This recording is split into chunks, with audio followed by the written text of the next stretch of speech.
energy isn't just about making electricity. There's way more to it, such as heating up whole neighborhoods during the cold, making low-carbon hydrogen, or even, hold on one second, or even making some groundbreaking applications in the medical field. So again, heating up whole neighborhoods, making low-carbon hydrogen, or playing a big role in the medical field. So I can't wait to hear more. Please give a warm welcome to Stéphane Sarad, Director of Low Carbon Energy Programs at CEA, who will join us to tell us more about the hidden gems of nuclear power.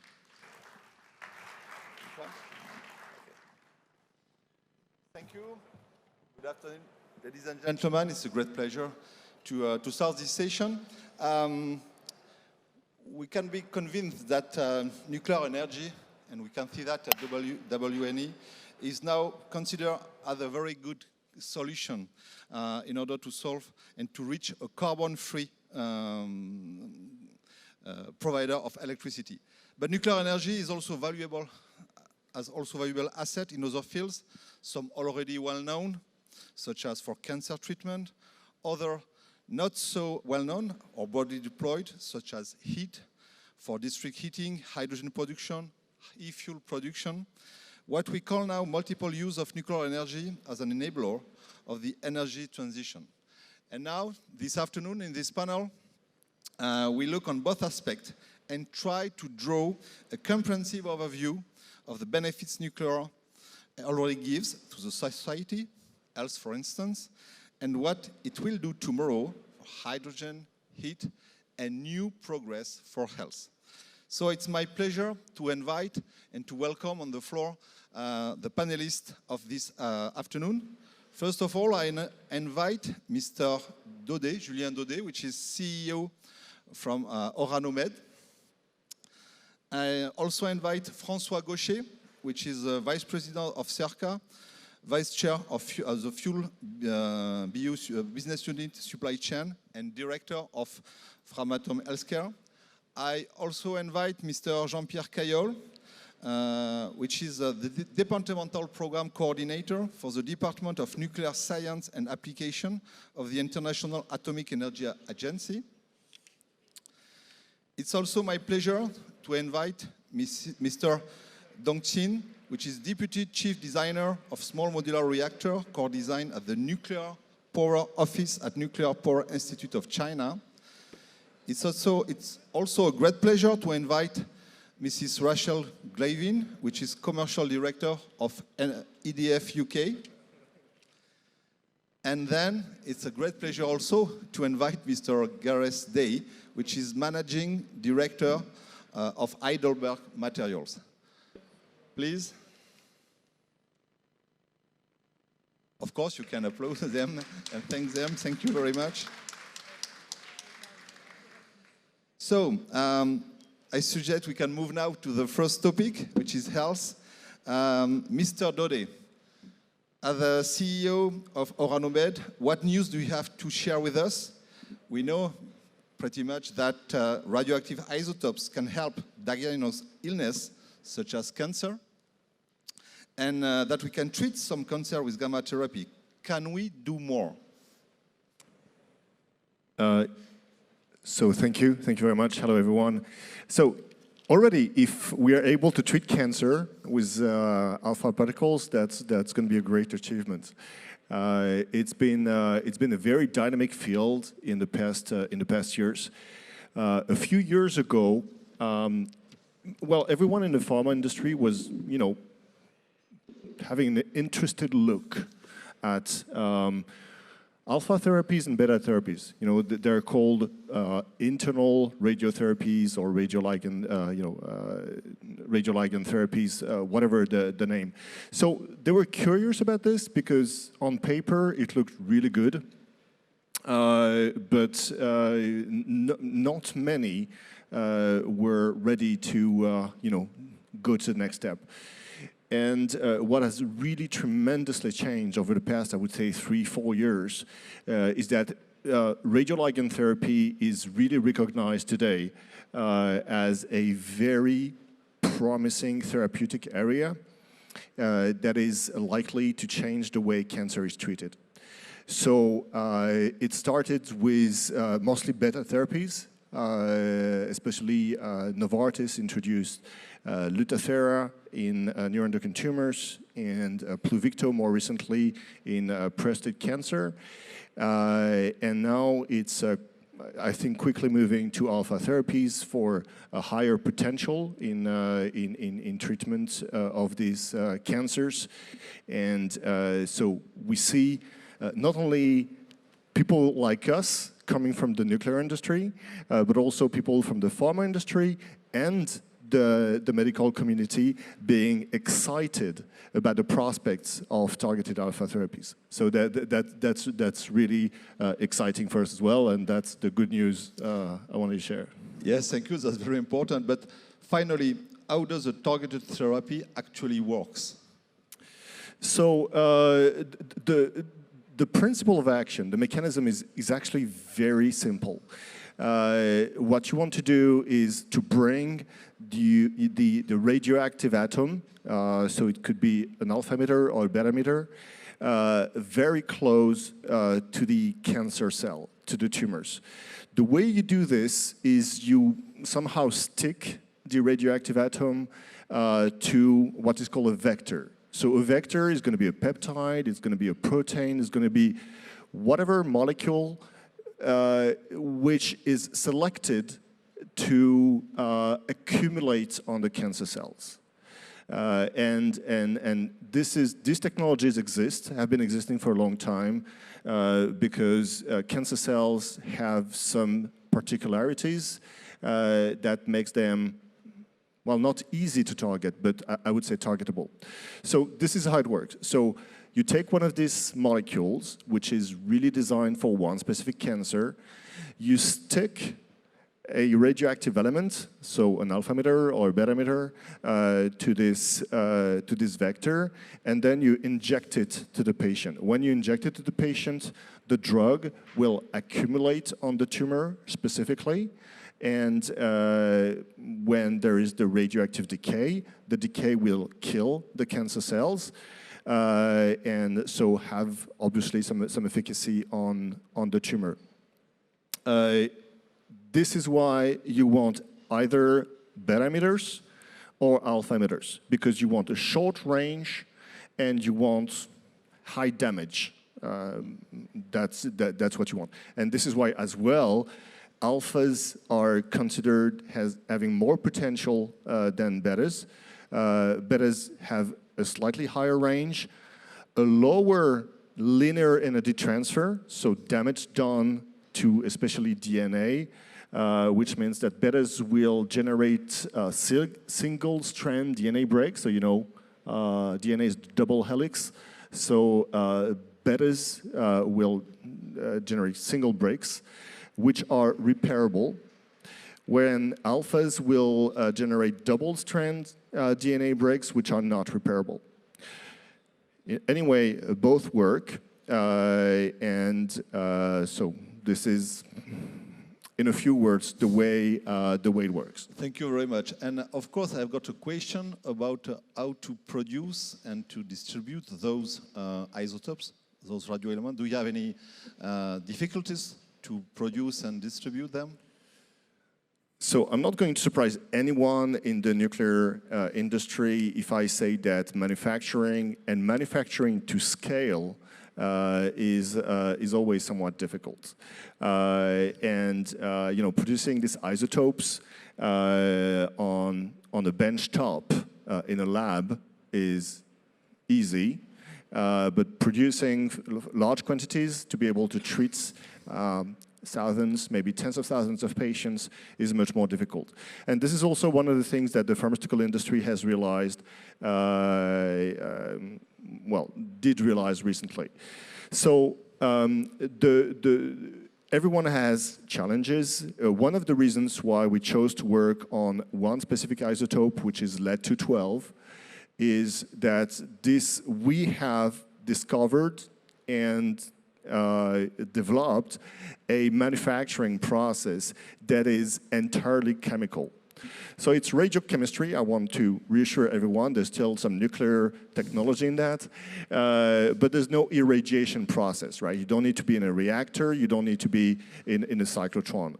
And again, I don't think I'm going to surprise anyone in this room if I say that the scalability of a chemical process is easier, typically, than the scalability of an irradiation process.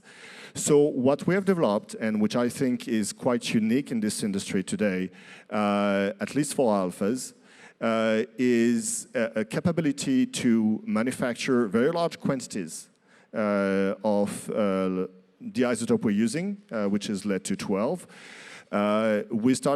We have a huge stockpile of the starting material, which is natural thorium, and then we are completely integrated down to the manufacturing of the drug itself. So we do manufacture the drug, we develop and manufacture the drug, and we ship the drug product, so in a small vial, to the hospitals. And this is important because in the development of radioligand therapies recently, this has been a major hurdle. So I was mentioning Novartis that had wonderful successes recently with radioligand therapies. They've been very open and they communicated a lot on the fact that the development of their drugs was hindered by the availability of the drug. So this is really something we need to address, and a question to which I think Ranomed has a quite unique answer. Thank you very much, Mr. Dole, for this very impressive prospect. And I will ask to ask a question to your neighbor, Mr. Gaucher. Framatome Healthcare also produces radioisotopes.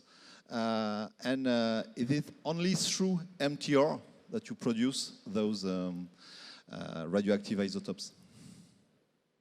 So, hello, everybody. So actually, we, at Framatome Healthcare, in a sense, we are part of the supply chain. I think the supply chain and the scalability is indeed a very important subject, especially when you look at some new drugs, in particular lutetium-177, which is at the moment very trendy radioisotope for medical applications, and has a potential of growth over, let's say, maybe 20-fold over the next 10 years. So it's the scalability of it is a real subject, as my neighbor said. So at Framatome Healthcare, we want to be part of this supply chain. We want to be an enabler, not alone. So we work with others, and in particular, we provide the fuel for research reactors. So the material testing reactor that you mentioned, they are today for a large panel of radioisotopes, the only place where these short-lived radioisotopes are produced. In particular for diagnostic, and the key is molybdenum-99 with all the diagnoses based on technetium-99m. It is produced in a few research reactors in the world. And these reactors have started to produce also lutetium-177.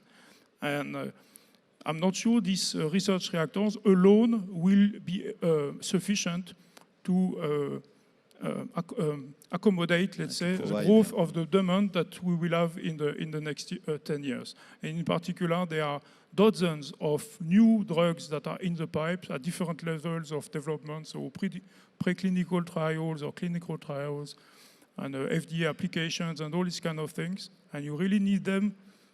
You really need to supply the material. If else, there will be not this prophecy of growth will not happen. And how to produce such an increasing amount of radioactive isotope? So the second pillar, the first pillar of Framatome Healthcare is provide the fuel, provide the uranium targets for classical markets, like molybdenum-99. But the second pillar is, I think, very important. It is to, and it is, I think, the first time in the world that short-lived radioisotopes are produced in a nuclear power plant. So we developed a technology in a CANDU reactor in Canada, whereby we can irradiate and make lutetium-177. And this is in operation for a little bit less than 1 year already, and it works very well, provides good quantities that are delivered to a customer in Munich. And we think we need to install several of these systems in several nuclear power plants, not as competitors to research reactors, not at all, but in complement to help this market to develop. If we are not able to supply the demand will not happen. That's very important. So I understand that it's much more complicated to achieve that in a new commercial nuclear power plant than in a MDR, but it's possible, and it's in Canada, it's can do. Do you think that other possibilities will occur in Europe? In which kind of reactor it should be possible to do that? So if we look at lutetium-177, for each radioisotope, there is a way to make it, there is a way to transport it, to distribute it, and so on, depending on the difficulty of the manufacturing process and the half-time of the radioisotope. So lutetium is something that can travel, so it can travel in the world, but still, I think we need to think of several nuclear plants connected also with research reactors to have a security of supply. So it needs to be installed not only in North America, but also maybe in South America, maybe also in Europe, in Asia. So we need a few platforms like that to secure as a complement to the research reactor production. Okay, thank you very much, Mr. Gaucher. Turning now to Mr. Cayol and to your mission for IAEA. We talk a lot about nuclear for medicine and cancer treatment, but are there other possibilities for nuclear on a wider spectrum for human health, of course? Yeah, thank you very much. Indeed, there are other applications. In direct human health, we talk about cancer, which a lot of people know about. But nuclear applications can also be used to detect, for example, other non-communicable diseases, diabetes, cardiovascular diseases. And more recently, our colleagues have been working on the early detection of neurological disorders like Alzheimer before the first symptoms. But today, when we talk about health, and I think COVID was a beautiful example of that, we talk about the concept of One Health. And we all realize, I hope, after COVID, that in order to have human health, you need to have animal health and environmental health. And in all of those areas, there are specific nuclear applications. You look at numbers, you look at the ocean, for example, knowing the number of people who are relying on seafood as a source of protein. By 2025 is tomorrow, there's going to be 1 ton of plastic in the ocean for 3 tons of fish. Yeah. By 2050, there's going to be more plastic than fish in the ocean. So where do you put the limit? Where can we have healthy humans if today I think the estimate is per year any human beings is absorbing the equivalent of 1 credit card of plastic through the food. So yeah, there are applications. There are also applications in water to find freshwater resources. Detecting animal diseases like SARS-CoV-2. I mean, COVID was one example. There are also nuclear applications here. So we have nuclear applications in all those fields that indirectly are related to human health beyond what is known, the treatment of cancer and so on. Yes, that's very interesting to consider that nuclear can help for water sanitization, for agriculture. But you are involved in a very important initiative. Can you tell us a bit more about Rays of Hope? Yeah, Rays of Hope is an initiative that was initiated or started by our Director General, Rafael Majorano Grossi, in 2022. And this is based on horrifying statistics. In high-income countries, in our countries here, everybody has access to radiation medicine, nuclear medicine or radiotherapy or others. When you look at lower and middle-income countries, we're down to 60% of the population. When you go to low-income countries, you're down to 10%. And of course, there are so many countries that have no access. And so the idea here was to say we have to work together Let's bring together other UN organizations. So we work with World Health Organizations. Let's bring the private sector. Let's bring the manufacturers. Let's help those countries where there is vast inequity in access to cancer care. Let's bring them at a level where the population has the right for treatment for cancer. We started with 7 pilot countries. Today we have 67 countries have requested our assistance for that. Donors are knocking at the door, being manufacturers of radiotherapy machines. But I want to say here, and it's some sort of a call, of course, money is important. Buying machines is important, but everybody can buy a machine. If you have the money, you place an order, you get the machine. But nobody can buy people. So a big part of this project is also to provide the education to have the qualified people. If you want, in some hospitals, if you want to have people working the night shift, you need double team of people. So to have the education program, to have those people, those professionals, that we need to operate those machines, to treat those patients. And also something I'm very keen to is ensure that the research is done in the countries and that we cut this scheme of North teaching the South. We need South-South. So we work with anchor centers. There are some countries that volunteer to put their center that is more advanced at the service of other countries. So to train the people in the same region. So this is Rays of Hope. And we have a lot of hope also in that. That's very important, and we need a huge international cooperation in this case. And of course, IAEA is a major player for the nuclear community, for your mandate. And nowadays, what do you need to be successful in this field? Well, in those areas where we transfer the technology, what we need is the involvement of the countries to scale up the techniques. We transfer the technique, but it needs to be absorbed in the country. I'm also a very strong believer that the private sector needs to be in the countries. When the private sector is investing, it usually takes off. And above all, what we are facing, when we say we are the International Atomic Energy Agency, we work on health, people look at it and say, how come? You're nuclear, you work on health. Or environment is even better. When you go to environment conferences and you have the atomic flag.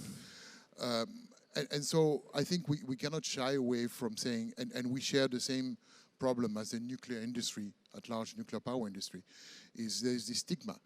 And we need to be able to teach the people. We need to be able to tell the people, look, these are nuclear techniques. I live in Austria, which is not so pro-nuclear, and I live in a village, and I talk to my neighbors all the time. They tell me, no, we have nothing nuclear. Well, you have tires on your car, you have pipes that have been irradiated, you have pepper which has been irradiated. So all of those things people do not know, and I think this is the work, this is somehow the burden that we're carrying, and I think the need is, here is good, we're preaching to the converted, right? What we try to do is we try to go to places where we are not expected, to break this stigma. So discussion is still important. Yes. Of course, in this field.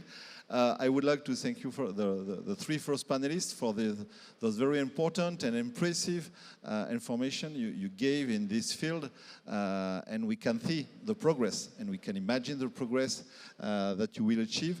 I would like to go back to nuclear energy, and nuclear energy as a solution for the energy transition. And I suggest we can start with Mr. Quinn. Maybe, Mr. Quinn, in China, you're specialized in core design for SMR. And maybe you could tell us what role will SMR play in China in the energy transition? In 2020, the Chinese government proposed to peak carbon dioxide emissions by 2030 and strive to achieve carbon neutrality by 2060. China has made a specific plan for carbon peaking and carbon neutrality. In 2030, proportion of non-fossil energy reaches 25%, and carbon dioxide emissions reach peak value. In 2060, proportions of non-fossil energy reaches 80% and achieves the goal of carbon neutrality. As the world's largest developing country, in order to achieve carbon peaking and carbon neutrality targets, China face challenges to strong demand for energy growth and greater pressure on energy structure transformation. China total energy consumption is 5 to 5 billion tons of standard coal in 2022. The proportion of non-fossil energy is about 17. It is urgently to increase clean energy to achieve the goal of carbon peaking and carbon neutrality. And the transformation is a tough task within limited time. As a stable and clean energy, nuclear power will play an important role in the future energy system. Larger NPPs is mainly used to provide electricity base load as a larger scale alternative to fossil energy.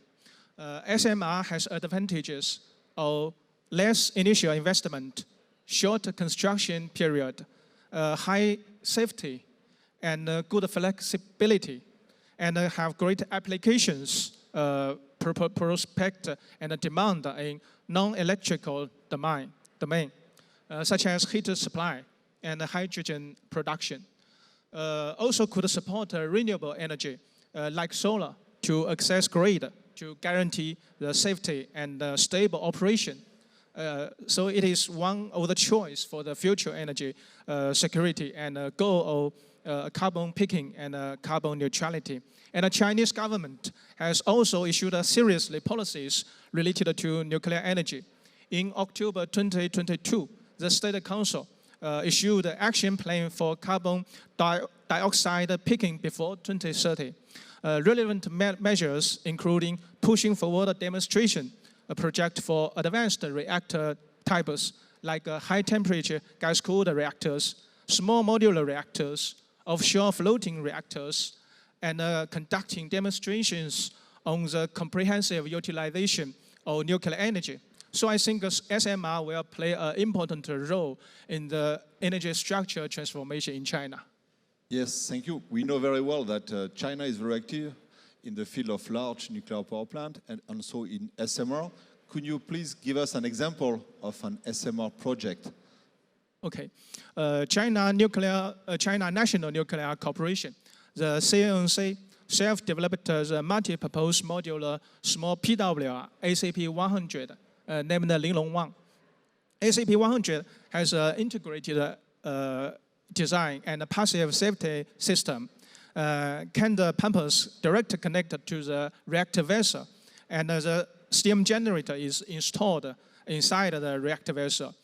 Integrated arrangement eliminate coolant loss accidents caused by main pipeline break, and passive systems allow the reactors to keep safety by neutral force after accident, eliminating the need for safety-related emergency power. ACP-100 has a high level of safety, which is more than the safe standard of the third generation nuclear power. ACP-100 thermal power is 385 megawatt, and it can produce electricity power 125. It is currently under construction in Changjiang, Hainan province. FCD is implemented on July 13th, 2021. And this year, on the 10th August, the reactor vessel and steam generator assembly equipment were hosted into the place. And on November 3rd, the continent top head was hosted into place. So it means the project is fully entered the installation stage inside the nuclear Iceland. ACP-100 is planned to operate in February 26. And we are also considering to bring this date forward to the end of 25. So when it is finished, when it is built, it can be used for electricity and seawater desalination. It's very important because I understand that those SMR will be able to produce electricity, but in the design, in your concept, do you consider or do you imagine that those SMR should be also able to produce heat or hydrogen? Okay. Heating, including district heating and industry process heat is the world's largest terminal energy consumption area. And the use of nuclear energy, especially SMR, it has a broader market space in this field. In northern China, the annual carbon dioxide emission in the heating season are about 1 billion tons, accounting for 10% of the country's total carbon emissions. And there is also demand for heating in various industry fields, such as chemical engineering and hydrogen production and steel making. CNC has developed a pool-type low-temperature heating reactor named DHR400 for residential heating. And we also have developed a floating nuclear power plant, ACP100S, which is based on the base of ACP100 for the industry process heat in the coastal industry parks. CNC also has high-temperature gas-cooled reactor technology, which has been built on Shidao Bay. The outlet temperature is about 750 degrees, so it can be used for hydrogen production. Thank you very much. It's very interesting. I would like to ask a question to your neighbors, Mrs. Claving. If I'm right, in UK you don't have a long history of district heating using nuclear energy, but I know that you have a big project. Can you tell us a bit more about that? Yeah, so I suppose the first point is, yeah, we don't really have a big history of district heating in the UK, but of course that's because we had an abundance of gas and we just didn't go down that route. So yeah, in terms of the use of heat though, and nuclear heat for other things, yeah, I thought I'd mention our project that we have at Hartlepool, one of our power station sites, existing sites in the UK. But first, just to explain the context. So in the UK, we have 8 nuclear power stations. 7 of them are advanced gas-cooled reactors, and 1 is a pressurized water reactor. So these 7, you know, have been really unusual and unique in the world in the fact that they're gas-cooled, they're high-temperature reactors. And this uniqueness has only really meant that they're just not replicated in very many other places. But the uniqueness that they have is now coming into a whole different context, because these high-temperature reactors produce heat about 600 degrees, 650 degrees, much higher than water reactor technologies like SMRs, for example. And that opens up lots of new opportunities to use the heat for other things. So we created a project, a concept project at Hartlepool, so one of our sites which has one of these gas-cooled reactors, called the Hartlepool Heat Hub. And Hartlepool, it's a very, very industrial zone, lots of chemical works, lots of really intensive carbon use industries. And what we did is we came up with this idea that this zone, which is one of the top 5 emission zones in the UK, could move away from fossil fuel, which it's predominantly used at the moment, and start to use some of the heat from nuclear technology directly, heat and steam through an already existing steam network underground, and actually properly transition, you know, from gas to heat and steam from a low carbon source. And so our project was to look at, well, what could be the future technology that could make that happen to replace this old gas-cooled technology. And that, of course, is AMRs, advanced modular reactors, high-temperature gas-cooled reactors, which are like the newer cousins of our old AGRs. Yes. So, in fact, in UK, in China, in Finland, in other countries, nuclear can be used in order to produce district heating. But it's also possible, using nuclear energy, to produce a large amount of hydrogen through electrolysis. Hydrogen for many applications and for industrial applications. Do you plan in UK to produce large amount of hydrogen using nuclear energy? Yeah, so I won't go so far as to say large amounts of hydrogen just yet, but what we are doing, if we cross to the other side of the country, so in the northwest of England, at another one of our sites, we actually have a project to take some of the steam, the auxiliary steam from an existing nuclear power station, take that steam and use it in the process of producing hydrogen in a heat-assisted way using solid oxide electrolytic cell technology. This is a technology that has not yet been demonstrated with the combination of nuclear and SOEC technology to produce hydrogen. But of course, when you add this technology, heat-assisted, much more efficient, 20 to 30% more efficient than today's hydrogen production technologies. And the idea being is you use this heat-assisted production of hydrogen from a low-carbon source, i.e. nuclear. You can produce it at scale then. That means always-on, baseload generation of hydrogen, and then that can actually be used in industrial processes. And so that's our project, Bay Hydrogen. It's a £15 million demonstrator project. If we do it first, we'll be the first in the world to demonstrate this technology in Heysham, in the UK, with our partners, Heidelberg. Thank you very much, Mrs. Glaving. That gives me the opportunity to introduce our very precious partner, an end user. It's very important for us to have a witness, an end user. Mr. Day, for Heidelberg Materials, why do you need to change your industrial process, and why do you plan to use hydrogen in your process? Thank you, Stefan. So yeah, I'm here as really the end user of the hydrogen in this process of nuclear power station, producing the heat, producing the power, going into an electrolyzer, and then being transported to an industrial process. I work for Heidelberg Materials. We're one of the world's largest heavy building materials companies, present in 60 countries around the world. We produce materials like cement, aggregates, concrete, and asphalt.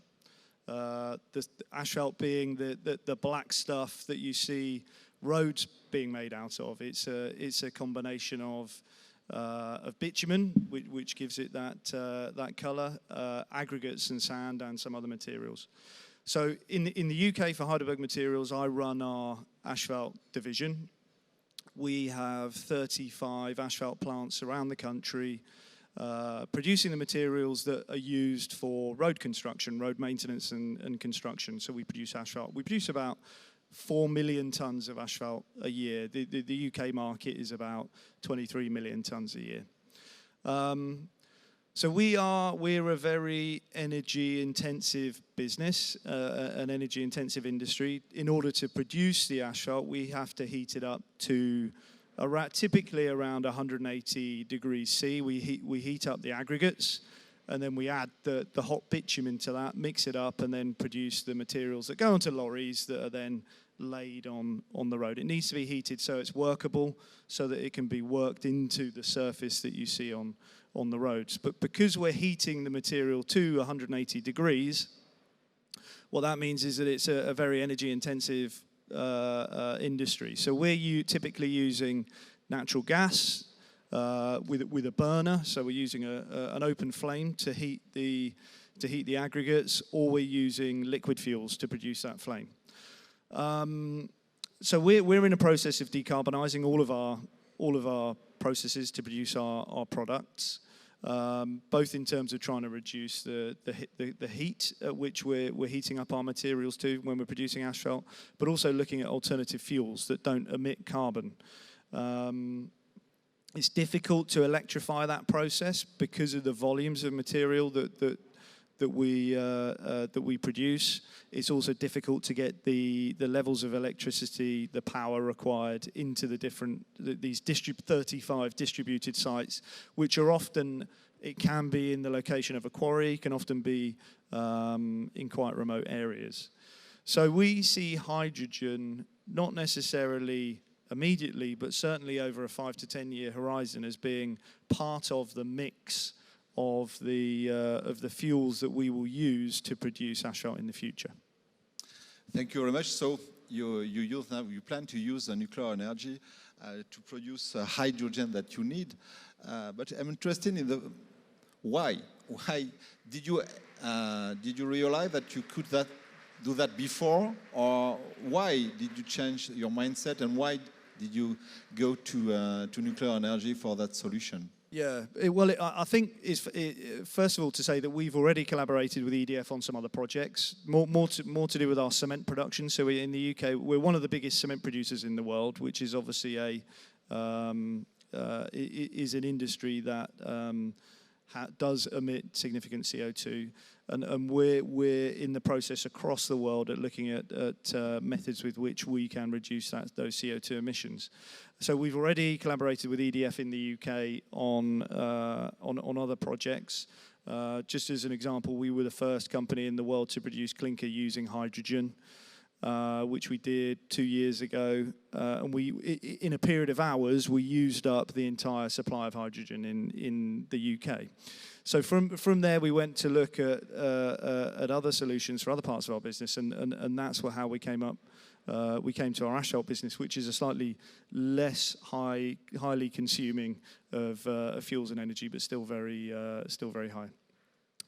So we in this process of decarbonisation, we realise we need to create these partnerships with companies who have the right expertise, who have different ideas, and we see EDF as a great, fantastic partner in the UK for us from that point of view. The other reason is the government are funding this.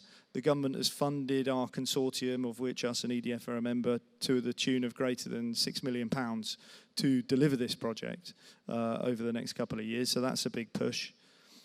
In terms of commercially, our customers are demanding that we decarbonise. So as an asphalt producer, our customers are government. So national government, for example, National Highways is the UK body that manages the strategic road network, the motorways in the UK. They're one of our biggest customers in terms of asphalt. So we are delivering every day significant volumes of asphalt onto the strategic road network for maintenance. National Highways have a net zero pledge by 2040. So they demand of us, what is our plan to get to net zero as a materials producer, because that's a big proportion of their carbon footprint. We have other customers like local government, councils, a number of councils in the UK who manage the local road networks, who consume our materials, have said that have actually announced that there is a climate crisis and have done that as individual councils. So again, they're pushing us for solutions for low carbon products in the short term, but also how we will get to net zero in the slightly longer term. And then finally, the other big set of customers that is really pushing us on carbon are the large construction firms. So we're selling into large construction firms in the UK who are bidding for major projects. Those major projects will always have an element, in the tendering for those projects, those major projects will always have an element of requesting the plan for decarbonisation. And there are examples of major road projects in the UK. For example, the biggest road project in the next couple of years in the UK is going to be the Lower Thames Crossing. That the government has determined that will be the lowest carbon road project ever. And so all of the suppliers are required to come up with solutions for zero or low carbon. So we're getting a big pull from all of our customers to decarbonise our products and our processes in producing those products. And so that's one of the reasons that we're also getting involved. Just to mention a couple of other things. One is that we also have a carbon trading scheme in the UK, similar to the EU ETS. It's the UK ETS. Some of our asphalt plants are captured by that. So for the carbon that we can reduce as Scope 1 emissions from our 35 asphalt plants, we can actually reduce the amount of cost to us through the cost of carbon trading. And finally, we see hydrogen as playing a part of the mix of fuels in the future, and we want to get ahead of our competition in understanding, from a technical point of view, how to make this work, but also from a commercial point of view, how to make it work. Thank you, Gareth. Can we conclude with the fact that net zero carbon will be the driver to enhance and to accelerate the deployment of nuclear energy? You're Yeah. okay with that? Yeah, I mean, thinking about we I think we'll have a demand for hydrogen in the future, whether that's from our asphalt plants or whether that's from our cement business or whether that's from other parts of our business distribution as well. We're operating 1,000 trucks on the road in the UK every day, so we will have a demand for hydrogen in the future. Exactly what the how big that will be. How it will make what it will make up in terms of our mix of fuels, it's difficult to say at this point. But it's fair to say that it would not make sense for us to buy significant volumes of hydrogen in the future that were produced by burning fossil fuels, because the whole point for us will be to replace fossil fuels in our production processes. So for us, green hydrogen, fantastic. That would be ideal, but not convinced yet that actually we would be able to get the volumes of hydrogen or the consistency of supply that we would need. What we call pink hydrogen, the hydrogen produced from the nuclear industry, where we can get relatively high volumes and a consistent supply with reliable partners. That, I think, really hits the spot for us in terms of where we think we will be able to get consistent and large volumes of hydrogen in the future over the next 5-10 year horizon. Thank you very much. So, hydrogen production, district heating, industrial heat tomorrow, perhaps tomorrow or the day after tomorrow, production of e-fuel. So a lot of possible application. And on the other side, the use of nuclear energy for cancer treatment, diagnosis, and diagnosis, which is very important. So the benefits of nuclear energy are, of course, for the society are numerous. And I'm very humble because in this panel discussion, we didn't cover all the possible topic. Other uses may be important. I think that we have to take into account that the production of the desalination of seawater in the near future will be a huge domain, and I'm pretty sure that a lot of application will be connected to nuclear energy. I can also mention that we can see a rising interest for nuclear application in space exploration, deep space exploration, and also when people are thinking about life base, first on Moon, in order to prepare the way to Mars, and then a lot of people, and the NASA is very, very active in the field and the reflection about those very small reactors that could help to make base life first in Moon and then on Mars. So time is short, and the climate change is upon us, and nuclear can do a lot more than just produce low-carbon electricity. We just have to take that into account and exploit every possible benefit in mitigating climate change, and that we can derive from nuclear technology without forgetting all the benefits, and the first one, of course, is global health. Thank you very much for attending this panel. Thank you for the audience, and I suggest that we can applaud and thank our panelists. Thank you very much.